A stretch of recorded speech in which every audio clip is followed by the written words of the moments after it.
Buenos días, mi nombre es Melissa Rosso. En el día de hoy les voy a hablar del capítulo 16, en el cual se realizó un estudio de dominancia de Sphagnum en las llanuras europeas ubicadas más hacia el sur, incluyendo su formación, sucesión secundaria, degradación y la protección que tienen en este momento.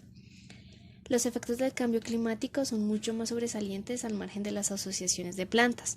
Las tierras dominadas por Sphagnum son frías y húmedas.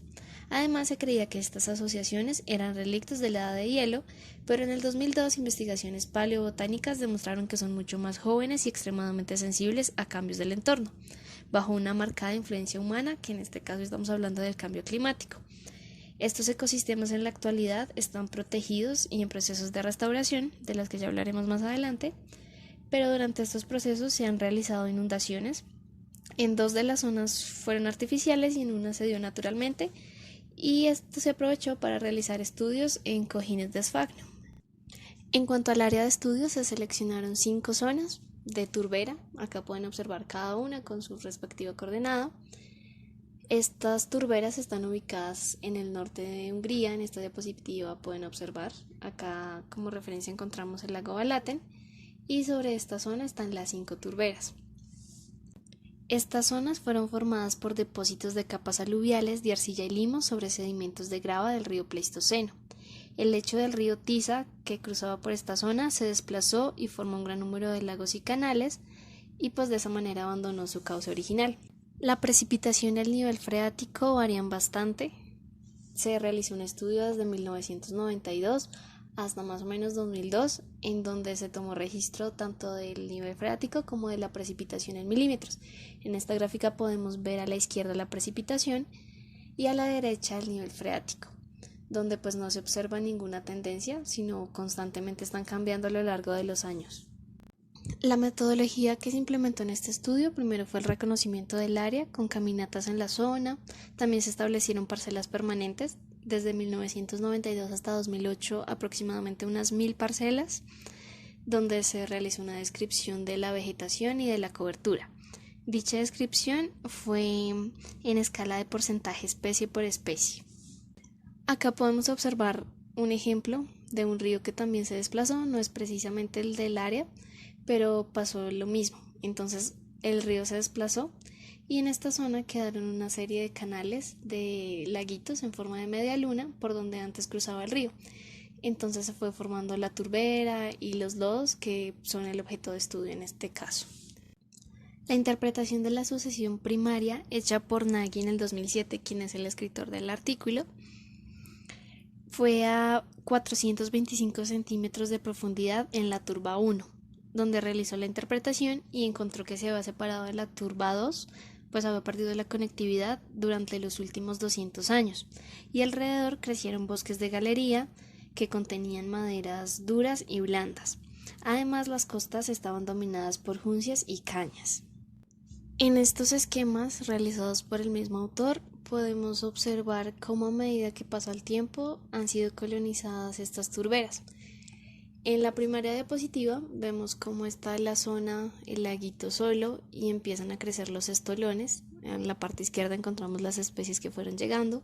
Ya después empiezan a migrar más especies hacia el centro del lago, de tal manera que los estolones forman un soporte y dan cabida a muchísimas más especies.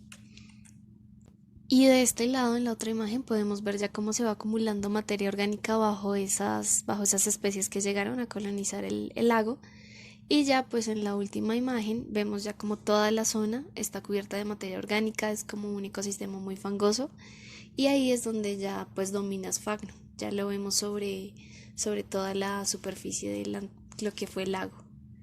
Y en la ilustración del lado derecho también podemos ver algunos árboles esquematizados, lo que se hablaba del crecimiento de un bosque de galería.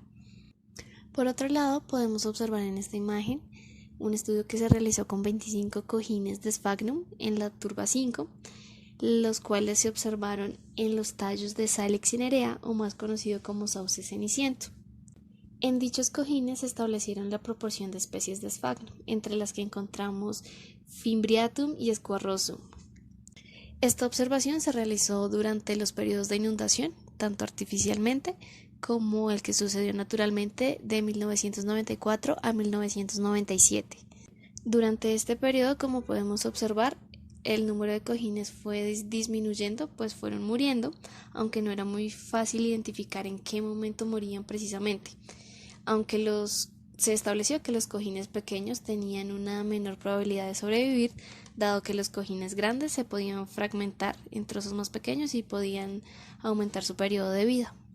En esta otra imagen podemos observar el mismo periodo de tiempo, el estudio también con los mismos 25 cojines, pero ya no tenemos en cuenta como acá el número, sino el área de cada cojín.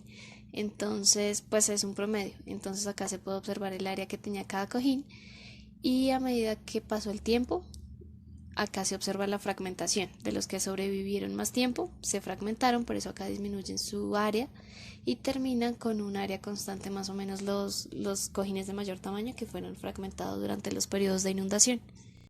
La sucesión secundaria se estudió después de las inundaciones, en donde los cojines permanecieron sumergidos por más de 10 años a profundidades mayores de 1 metro. Esta sucesión se observó en las turbas 3, 4 y 5, en donde los sauces tenían raíces adventicias y además la materia orgánica que estaba a su alrededor formaba una especie de falda, pero el movimiento del agua erosionó la zona cercana a la superficie.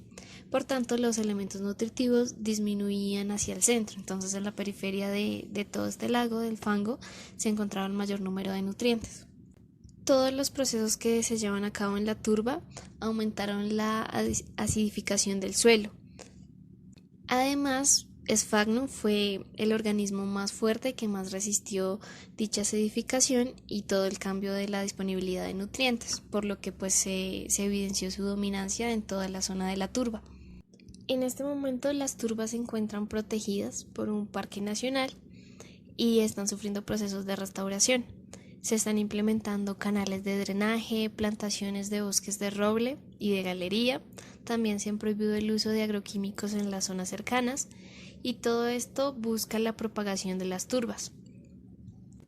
Al finalizar el estudio, el autor concluye que los lodos dominados por Sphagnum son raros bajo condiciones climáticas continentales. Además, son muy sensibles a cambios climáticos del entorno, bajo influencia humana como el cambio climático, y además la conservación y restauración de estas turbas aseguran un suministro óptimo de agua para toda la zona.